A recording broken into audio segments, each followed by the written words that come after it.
Yes, sir. What it do, gang? Happy Wednesday, man. Welcome back to the Golden Goose DFS show. I am your host, Chandler Blakely, aka Goose. Y'all know why I'm here, man. Bringing you another edition of my starting five for DraftKings and FanDuel. But before we do that, it's the lineup review. Going over my best lineups from yesterday's slate, what we did right, that sort of thing, and we gonna talk about it for you. So if you're new to the channel, man, just hit that subscribe button. You in the right spot, man. Go and turn the notification bell on so you can be here rocking with us every day when the videos drop, alright? And also, man, y'all do me one small favor. Hit that like button for your boy. Helps a small channel grow, man. It helps us get out to more people. So we ain't gotta be the best kept secret for long. You know what I'm talking about? Hit that like button for your boy. And you know what to do, man. Also, if you wanna join the fam officially, man, you want help with your 20 max, your single entry, full access to me, ask your questions, whatever you want to do, man. Hit the Patreon link down below and come on over to the premium Discord. When you go to the Patreon, don't worry about that first tier. Just get in the second tier right there. That Discord one, $20 one, that's all the one you need. Everything is going to be over there. So join that one. It wouldn't let me remove that first tier, but that's what we doing to finish out the season strong, man. Letting you behind the curtain, see what I do, and help you build your lineups, man. Let's get to it, all right? Last night on DK, pretty much broke even. A little too much Kai Jones in some spots, and Tatum definitely let me down, man. Only 41 from him. But we still managed to barely squeak in the money in the single entry. And like I said, we made our money back from the 20 max. So a break-even night on DK. My best lineup over here at the top, I got Kendrick Nunn, 16% on. He had a monster of a fantasy game, man. Dropping 50 fantasy points for you. I was shocked that he came in at this high on. He was at like 25% of my single entry. Once DeLeon Wright got ruled out, I knew it meant more minutes for Nunn. But apparently so did everybody else. I didn't think that many people would be going to him. But if you got to him, good job, man. At 16%, he gave you 50 fantasy points. Definitely helped us out. Jordan Goodwin, everybody's chalk as well as he should have been moved into that starting lineup with no DeLeon Wright going against the Bucks here. He gave 34 fantasy points solid from him. I got Bogdanovich at 9% on. Definitely wanted to get to him when we saw he was in the starting lineup. I had a little bit of him, but once I saw he was in the starting lineup last night, we definitely wanted to get to him a little more. Gave us 40 fantasy points right here at 5,200. Definitely a solid play at 9% on. Sadiq Bey, everybody's chalk going over there as well, 4,800. 34% on. He gave 32 fantasy points solid from him. I was okay with having 2 and 3 Atlanta guys in a matchup. In a lineup. So had Bogdanovich and Bay here that worked out well for us. Ran it back with Vooch, man. Tried to get a little game stack here in this particular lineup. To get some exposure to this Bulls-Hawks game. Felt it could be more competitive, a little more scoring here for the Bulls, but didn't quite work out. 3.5% for the Bulls, and the Vooch gave us 37 fantasy points. Definitely let us down in this spot. Did not have enough Embiid yesterday. Embiid was definitely the center play yesterday. That was my only problem. That wasn't my only problem, but definitely Henders did not have enough. I think I might have had one Embiid lineup yesterday, so definitely did not get enough Embiid. At the other guard spot, Donovan Mitchell. I was high on Donovan Mitchell yesterday, 9,100, 4.3% on. He gave you 58 fantasy points. Very solid outing from him. Al Horford down here, 3.6% on, 31 fantasy points. Just wanted to get there. I knew with no Robert Williams, he was going to get all the minutes he could handle as they wanted him to guard Embiid. His defense didn't do too much as Embiid went off, but Horford was solid 31 with 31 fantasy points. And then Tatum down here 15%. Pivoted to a lot of Tatum. I was on Siakam, but once Brown got ruled out, I thought that just gave Tatum a huge boost, and I wanted to get to him. He kind of struggled from the field a little bit last night. Only 19 real life points, man, on 41 fantasy points. Definitely hurt us yesterday in a bunch of spots. So I had a lot of Tatum yesterday that hurt us. So only 41 fantasy points from him. But there you have it. Pardon me, gang. 324. My best lineup on DK. FanDuel was a rough one last night, man. Rough one. This year, I've rarely been having rough nights on FanDuel. But last night was definitely one. Let's talk about it. James Harden at the top, got him at 3.6% on. I just still like that price tag for him. Thought it'd be a nice game environment. He dropped the 50 burgers for us. It's okay at his price tag. Jordan Goodwin, of course, 49% on, 32 fantasy points. Bogdan again over here. Got him at 6% on over here. Very lovely. 37 fantasy points. Had Johnny Davis in here as well. 32% on. He dropped 43. Nice shooting game for him. Went back to Champagne, Julian Champagne from the Spurs, just trying to take advantage of a 3.8 price tag here at 4.9%. He gave you 21 fantasy points. I definitely try to get to spots like that on FanDuel just because FanDuel and their pricing, you rarely ever have like 3K value plays and low 4K value plays on FanDuel just because of how they price everybody up. So that was a nice spot to take advantage of that. Didn't quite work out for us, but it didn't kill us either. Same thing.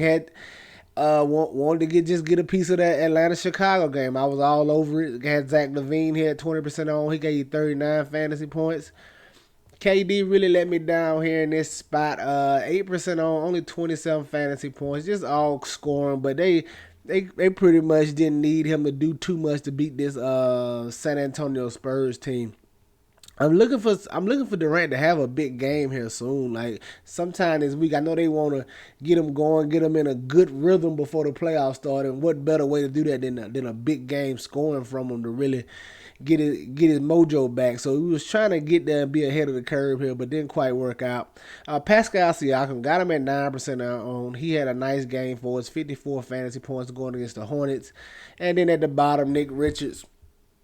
32% on. He gave you 32 fantasy points. So an okay double from him right there in that spot. All right, my best lineup over there. This was the 222. Y'all know the contest I be in over here. 20 max. It be 25 max. Whatever they feel like sometimes. But 338. But let's get to today's slate, man. We got another nice size slate today. It's definitely going to be holding on some news. But at the top, I don't mind going right back to De'Aaron Fox. Especially in this matchup against the Dallas Mavericks. We took him last night. He didn't have to go over the top too much to help secure the win. But you get a great matchup here against the Dallas Mavericks. 245 total, man. The highest total on the slate. Expect this game to be pretty competitive. And Dallas can't stop anybody. So I'm going to be heavy on the Kings again tonight. Fox, Sabonis. Some Keegan Murray, Kevin Huerter. Those I definitely want to get to some of those King guys in this matchup. And if you're running back on the Dallas side, man, I only want Luka and Kyrie. I don't want to touch nobody else over there. So definitely get some De'Aaron Fox at 8,200. Price came up $500, but I'm perfectly fine with that. Like I said, he didn't even get real close and run last night as they handled the game pretty easily. I expect him to get full run here in this spot against the Mavericks, man. Give me some De'Aaron Fox at 8,200. Don't mind going back to that well. And shooting guard, I can go back to Johnny Davis, 4,800. Now, I do want to keep my eye out. I don't think they play, but all those Wizards guys, Bill Kuzma and Porzingis, they all got moved to questionable, so I don't know if they'll bring them back. I don't know why they would. They out of the playoffs, so I would just shut them down for the rest of the season, but I'm not the coach, so we'll have to see. But definitely John Davis is in play if those guys are out again. He should see all the minutes he can handle, man. This is the first round draft pick from last year. They haven't been playing him all season. Now is the time to get him in there. So that's why I've been playing him ever since he's moved into the starting lineup. Just because he's blowout proof. He's whatever. He's gonna get what he can get the max amount of minutes they want him to have. 38. It don't matter how the game script going. I think Johnny Davis gets to play big minutes. So that's why we want to go to him right here at 4,800. At the small forward, I want to look at Kawhi Leonard. 10-2, big time game. The Clippers definitely need this. They don't want to fall down to the play-in. And when you look at the matchup, Vegas has the Clippers favored by 3. It ain't but one way that happens. Leonard is going to have to come out here and he's going to have to play and play well if they think the Clippers are going to win this game. So sign me up for Kawhi Leonard at 10-2. It's his show, no Paul George, so he's going to be able to do what he wants when he wants. And if Vegas has them favored, I think that bodes well for Leonard having a big game at the bare minimum. All right, so I got some interest in Kawhi Leonard at 10-2 here. At the power forward, I want to look at Obi Toppin, 5,100. Now I hope they don't play with me on this one. So the first game Randall was out, I took Obi Toppin. They played with his minutes. He only played 19. I didn't really get him the last game out, and they gave him 33 minutes. So he should be in the starting lineup. I just hope they give him his full run. If he gets 30 minutes, he can absolutely pay off his 5,100 price tag. It's gonna be a double threat here going against these Pacers. But I'm just nervous about them minutes, man. But hopefully, like I said, he's in the starting line. I mean, he sees 30 plus. I think still a solid player at 5,100. Plenty of value to be had over here. He's definitely a double threat, man. Get you some Obi Toppin, all right? And at the center spot, man, I told the team last night when they announced the starting lineup, if Jalen Duren was starting again tonight at power forward, I'm definitely getting to him tonight. I wasn't able to get to that much of him last night once that news broke because of just how my lineups were already set. And it came kind of late, and I ain't think he'll be that valuable of a piece. I liked him, but I didn't think he'll be a piece you could need. Tonight in this spot against the Nets, man, if he's starting there alongside Wiseman, sign me up for Jalen Duren at 5,100. He's definitely a double threat, has multiple block upside. Nice matchup here against the Brooklyn Nets here. I like Jalen Duren if he's in the starting lineup. We definitely going to need that news here, so definitely keep your ear to the streets on that one. But there you have it, just starting five for DraftKings. De'Aaron Fox, Johnny Davis, Kawhi Leonard, Obi Toppin, and Jalen Duren. Let's go take a look at FanDuel and see what I'm feeling over there. Come in at the top on FanDuel, man.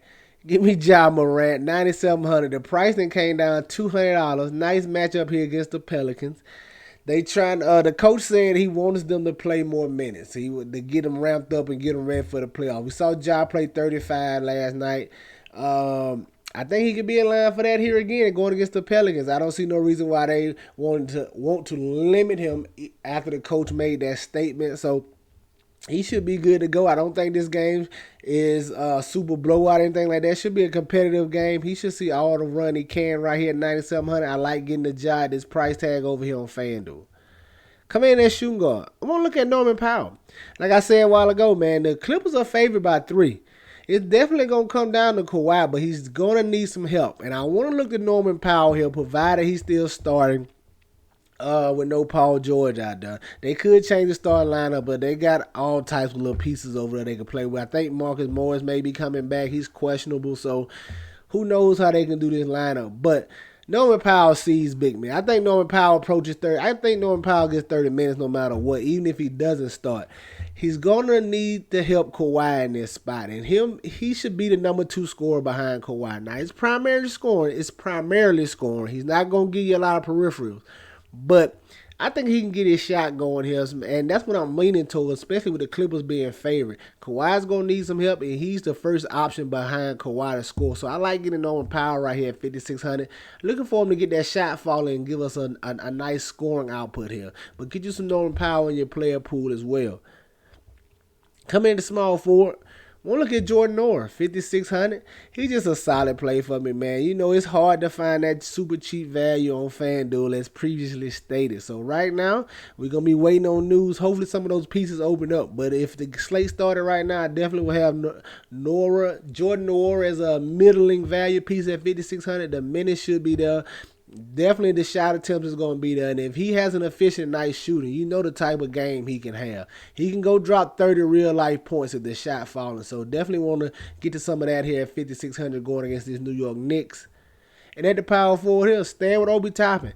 5,900, a little more expensive over here. But like I said, I think there's plenty of value to be had over there still at this price tag, man. He's a double threat. He can go out here and get you 35, 40 fantasy points, and especially in a juicy matchup against the Pacers, man, with nothing to hinder you over there. So give me some Obi Toppin at 5,900. And then at the center spot, man, give me Domantas Sabonis, 10-1. Like I said, you're going to want plenty of pieces of this Dallas-Sacramento game. Mainly the Sacramento side, because Dallas, it ain't but 2 pieces over there you want for real. Give me Domantas Sabonis, 10-1. Should absolutely eat down low against Dallas. There's nobody to stop him. Kleber, the Powell, it don't matter who they put down there, man. Sabonis should absolutely destroy. He's been playing well. You know he has triple-double upside. I love getting to him in this matchup against the Dallas Mavericks, especially with this total on this game, all right? So there you have it, just starting 5 for FanDuel. Domantas Sabonis, Obi Toppin, Obi Toppin, Jordan Nwora, Norman Powell, and John Morant. Get you some exposure to these guys. Get them in your player pools, man. They for sure gonna be in mine, alright? That's gonna do it for us here today, man. Y'all know the motto. Chances make champions. Y'all green up. I'll catch y'all next time, alright? Let's get it.